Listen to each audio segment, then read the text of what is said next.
Hello my YouTube family, કેમ છો? I hope તમે પણ સારા હશો. હું એકદમ મસ્ત છું અને મસ્ત એક જ જણ અહીંયા નથી, એકદમ ડરથી ફટ્ટું થઈ રહ્યા છે. એ છે અમારું સીના મહારાજ મહારાણી, જે કી પપ્પાના ઘરમાં પપ્પાએ નવડાવવા બેઠા છે એને.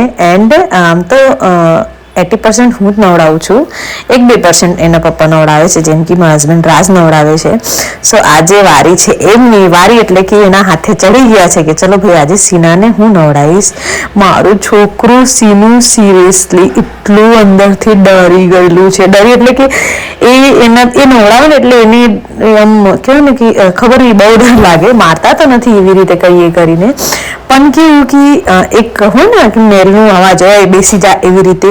અને જો હું નવડાવું ને અત્યારે તમે જુઓ કેટલું શાંતિથી બેસીને નાય છે, અને એની જગ્યાએ હું નવડાવી હોત ને તો મારાથી તો ખસે બી ના માતા ના તો પગ આ બાજુ કરે, પગ પાહો બદલવું હોય ને શેમ્પુ વ્યવસ્થિત, કારણ કે એ છે ગોલ્ડન રિટ્રીવર, તો એના માટે ગોલ્ડન રિટ્રીવર માટે થોડી 10 મિનિટ શેમ્પુ લગાવીને રાખવું પડે, પ્લસ એને વ્યવસ્થિત કમ્પ્લીટ નવડાવવું પડે, પાણી બધું શેમ્પુ બેમ્પુ કાઢવા માટે. કારણ કે થોડી બી શેમ્પુ રહી જાય ને, યા તો શેમ્પુ થોડી બી પાણી તેને ફંગસનું ઇન્ફેક્શન થતું હોય છે. તો 1-2 વાર થઈ ગયેલું છે, એટલે અમે બહુ જ ધ્યાન રાખીએ એ વાતનું. પછી નાહી લીધું, નાહીને ડાયરેક્ટ બાથરૂમમાંથી એના માટે મેં ગોદડી પાથરી હતી. પહેલાં તો માતાજીની સોસાયટી ઉપર બેસી ગઈ, ત્યાંથી પછી મારા હસબન્ડ આવ્યા, પછી કે ચાલ નીચે ઉતરી જાય, પછી ત્યાંથી આવીને ગોદડી ઉપર બેઠીને એટલી પેલું કહ્યું ને ભોળિયું ગાયના જેમ મરસીનું બેઠું છે. મને તો બહુ જ દયા આવે છે, સિરિયસ દયા. એટલે એમ જોઈને લાગે કે સાલું આપણું નવરાય તો આપણે પેલું છોકરું મા જોડે વધારે દાદાગીરી કરે, બાપા જોડે થોડીક શાંત રહે એવી રીતે. પ્લસ એમાં કેવું છે કે અમુક વાર મરસીનાને પેલું ઈતુડિયું ખબર છે થઈ જાય છે, તો એ પણ થતું હોય છે. અત્યારે તો ગરમી છે ને, તો ગરમીમાં એને વાળ તો છે ને, વાળના લીધે થોડીક પરસેના લીધે થઈ જાય છે. સો પછી 1-2 ઈતુડીઓ હતી જે કે મારા હસબન્ડે કાઢી નાખ્યા હતા. એન્ડ હું એને ચારા એના માટે પાડું છું કે હું નવડાવતી હોઉં છું ને તો મને એટલી આંખો બતાવે ને, એક વાત ના માને. અને બાપાને હથે આજે ચડ્યા છે ને માતા મેડમને, આજે મને તો મજા પડી ગઈ સિરિયસલી.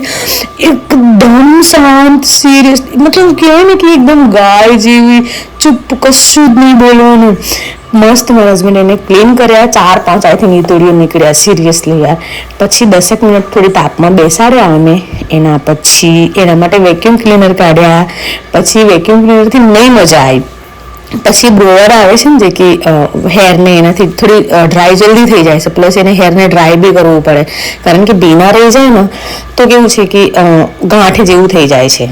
આપણા વાળ કેવું તમે ના ઓરવો, તો આમ તો અમે ઓરવીએ જ છે કમ્પલસરી, પણ તો 1-2 વાર એવું ચોંટી જાય ને તો પછી ગાંઠ જેવું થઈ જાય છે. સો એક વાર એને એમ કોરું કરીને ક્લીન કરીને પછી કોરું કરવું પડે એવી રીતે. સો ગરમ જે બફારો નહીં નીકળતો એ પણ બચારું સહન, એટલે કે આમ કેવું કે ચૂઈ નહીં બોલતી એવી રીતે.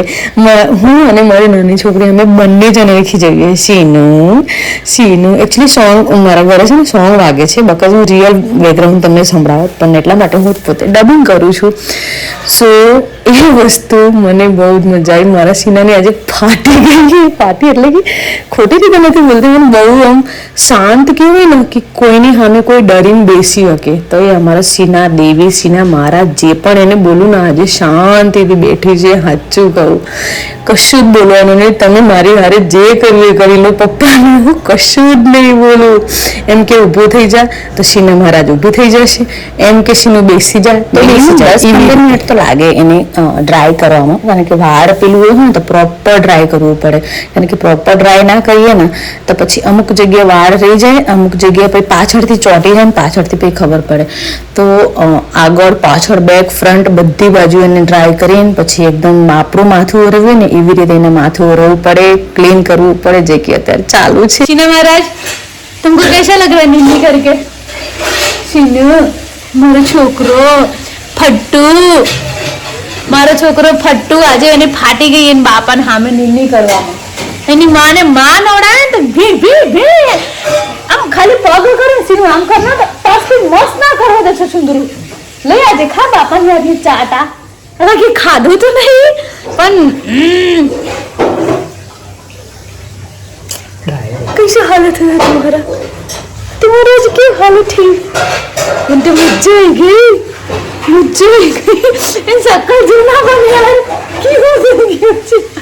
તે પછી મેં તો બહુ ખેંચી સીનાની, એને ખબર પડે ને બધી વાત કે આ મારી ખેંચે છે, મને ખખડાવે છે, મને બોલાવે છે. તો એ પછી મારી છોકરીએ કે હું બી એને માથું ઉરવીને આખા શરીરને ઉરવીને થોડી રમત તેની જોડે રમી. પછી સીના મહારાજને લાગી ભૂખ, સો મેં એને ખીચડી અને છાશ આલ્યા છે કે દહીં ખીચડી બી આપતા હોય છે. ને એક બાજુ મેં મૂક્યું છે ચાય, કારણ કે એ ટાઈમ સુધી આઈ થિંક 4, 4:30 થઈ ગયા હતા, તો બધાને ચાય પીવું હોય છે ઘરમાં. તો સીનાને ખાવા આપીને મેં એક બાજુ ચાય મૂક્યું હતું. પ્લસ સીના મસ્ત ખાઈને હવે એ 1.5-2 કલાક શાંતિથી સૂઈ જશે. ઘરમાં થોડી વાર ફરશે પછી શાંતિથી સૂઈ જશે બચારું. સિરિયસલી યાર. સો મારી સીનાને આ નવડાવવાનો વિડીયો હતો અને એક બાજુ ચાય થાય છે. ચાલો ચાય પીવું હતું તમને. ગાઈસ, આ વિડીયો સારો લાગે તો like and share and subscribe my channel Anjali vlog and Anjali official. Anjali vlog પહેલાં છે. અહીંયા મારી છોકરીની નાટક ચાલુ છે.